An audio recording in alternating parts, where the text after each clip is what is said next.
To get revenge for my wife, I set up a sniper rifle, aimed at my own fund manager, then pulled the trigger without hesitation. After that, I turned the scope toward people watching the excitement from the building across the street. These so-called Wall Street elites, every single one of them. Today, I'm going to vent the anger for all those investors who were ruined by them, left bankrupt and with broken families. My name is Jim.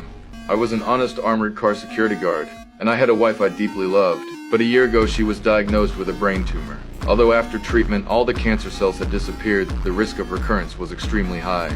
She needed long-term injections of an expensive drug to be completely cured. For my beloved wife, I agreed to the treatment without hesitation. But when it came time to pay, the staff told me that my medical insurance had exceeded the reimbursement limit. All future medical expenses would have to be paid by us in the following weeks. To pay for treatment costs, I could only keep maxing out my credit cards. Looking at the endless stream of bills, I became increasingly irritated. But for my wife to recover completely, I could only bear it alone. Until one day, I found my wife crying under the covers. It turned out she had known about our family's financial situation all along. She thought she was dragging me down, didn't want me to take on huge debts because of her. I quickly comforted her not to worry, because I still had $100,000 in veteran benefits. A few years ago, I had invested all of it in stable fund products. If I withdrew it all, we could definitely get through this crisis. So the next day, I arranged to meet with my fund manager. But as soon as he sat down, he told me devastating news. Sorry to tell you this, but your note's been delisted from the exchange. Delist? What does that mean? The fucking game, Dimmy. This is my fucking life savings, you fuck. I angrily demanded that he immediately return all my principal, but he didn't care at all. I understand. But that's how investment works, man. I'm sorry. It gives and it takes away. However, this was only the beginning of the nightmare.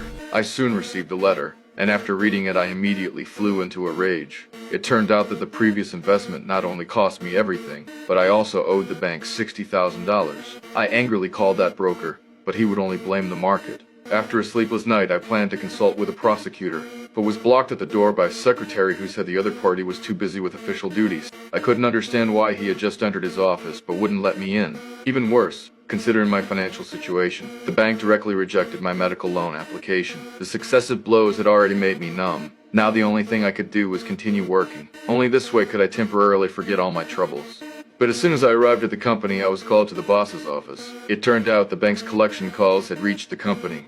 As we were an armored car company, the company couldn't continue employing someone with financial problems. This also meant I was about to lose my only source of income. Fortunately, the boss still gave me $10,000 in cash compensation to avoid it being directly seized by the bank, and also let me hold on a bit longer. Afterwards, I wandered aimlessly on the street, having no idea where my future path should lead. I had done nothing wrong, so why did it end up like this? But I still had my reason to keep going. So I collected myself and went home, but saw the wedding ring placed on a note. A wave of panic immediately surged through me. I rushed into the bedroom, but I was still too late. My wife, to avoid continuing to drag me down, had already ended her own life.